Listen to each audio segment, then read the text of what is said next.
ایک روایت میں آیا ہے کہ رسول پاک صلی اللہ علیہ وسلم نے اپنے چچا حضرت عباس رضی اللہ تعالیٰ عنہ سے فرمایا، چچا جان کیا میں آپ کو کوئی ایک تحفہ نہ دوں، ایک عطیہ دوں، ایک ہدیہ دوں، ایک قیمتی شے دوں، ایسی قیمتی شے دوں کہ آپ کے گناہ معاف ہو جائیں، اس سے صغائر معاف ہو جائیں، کبائر معاف ہو جائیں، کوئی نعمت دوں آپ کو، عطیہ دوں۔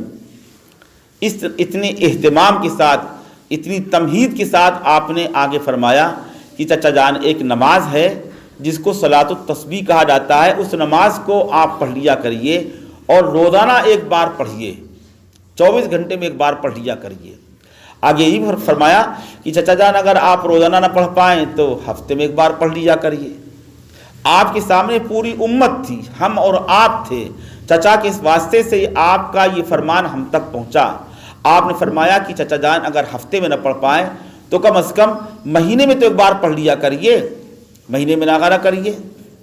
لیکن بہت سے لوگ مہینے میں شاید نہ پڑھ پاتے، تو آپ نے فرمایا کہ اچھا چچا جان اگر مہینے میں نہ پڑھ پائیں تو کم از کم سال میں ایک بار تو ضرور پڑھ لیا کریں۔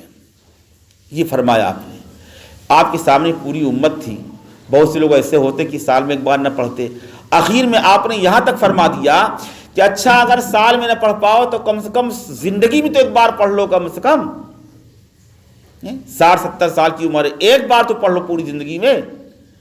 وہ نماز کتنی اہم نماز ہوگی، اسی نماز کا نام ہے صلاۃ التسبیح۔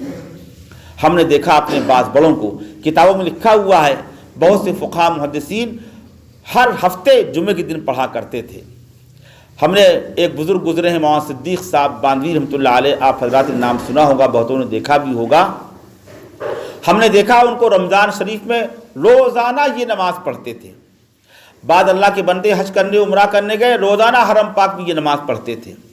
ہم نے یاد دیکھا حضرت شاہ ہردوئی رحمۃ اللہ علیہ کو، مولانا ابرار الحق صاحب رحمۃ اللہ علیہ، شیخ الحدیث مولانا یونس صاحب رحمۃ اللہ علیہ، وہ جمعے کے دن یعنی ہر ہفتے یہ نماز پڑھا کرتے تھے۔ یہ ہمارے اکابر کا، ہمارے مشائخ کا معمول رہا ہے، حدیث پاک میں اس کی ہدایت دی گئی ہے۔ ہم کو بھی اس کا اہتمام کرنا چاہیے، ہفتے میں پڑھیں، مہینے میں پڑھیں، سال میں ایک بار پڑھ لیں، کم سے کم شب برات میں پڑھ لیا کریں۔ وہ نماز کیا ہے؟ صلاۃ التسبیح۔ اس کو لوگ بہت مشکل سمجھتے ہیں، بہت آسان، بہت آسان۔ جس طرح آپ ظہر سے پہلے کی 4 رکعت پڑھتے ہیں، جس طرح جمعے سے پہلے آپ نے 4 رکعتیں پڑھی ہیں، بس اسی طریقے سے آپ کو 4 رکعت نفل پڑھنا ہے۔ دل میں ارادہ کر لیں، زبان سے کہنے کی ضرورت نہیں ہے، کہہ لیں تو کوئی حرج بھی نہیں ہے۔ 4 رکعت نفل پڑھیں گے، جیسے ظہر پڑھی جاتی، اس ظہر کی سنتیں پڑھی جاتی، اسی طرح یہ ہے۔ بس ایک کام کرنا ہے اس میں، ہر رکعت میں 75 مرتبہ پڑھنا ہے سبحان اللہ والحمد للہ ولا الہ الا اللہ واللہ اکبر۔ پوری 4 رکعت میں 300 بار ہوگا، 4 رکعت میں 300 بار ہوگا۔ اس کے پڑھنے کا طریقہ یہ ہوگا کہ جب آپ نے نیت باندھی، اللہ اکبر کہا، تو پہلے ثنا پڑھیں گے اور اس کے بعد 15 مرتبہ پڑھیں گے آپ سبحان اللہ والحمد للہ ولا الہ الا اللہ واللہ اکبر، جس کو ہم تیسرا کلمہ کہتے ہیں۔ الحمد پڑھیں گے، سورت پڑھیں گے، پھر پڑھیں گے 10 بار، پھر رکوع میں گئے، رکوع کی تسبیح پڑھی، پھر 10 بار، کھڑے ہوئے، پھر 10 بار، سجدے میں گئے، تسبیح پڑھی، پھر 10 بار، اٹھ کے بیٹھے، سجدے سے اٹھے، پھر 10 بار، دوسرے سجدے میں گئے، پھر 10 بار۔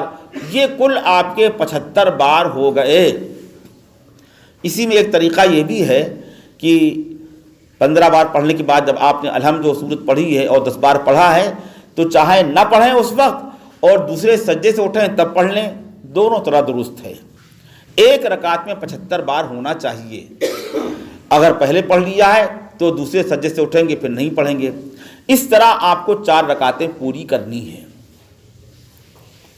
اس نماز کے بارے میں فرمایا آپ صلی اللہ علیہ وسلم نے کہ اس سے سارے گناہ معاف ہو جاتے ہیں، صغائر و کبائر۔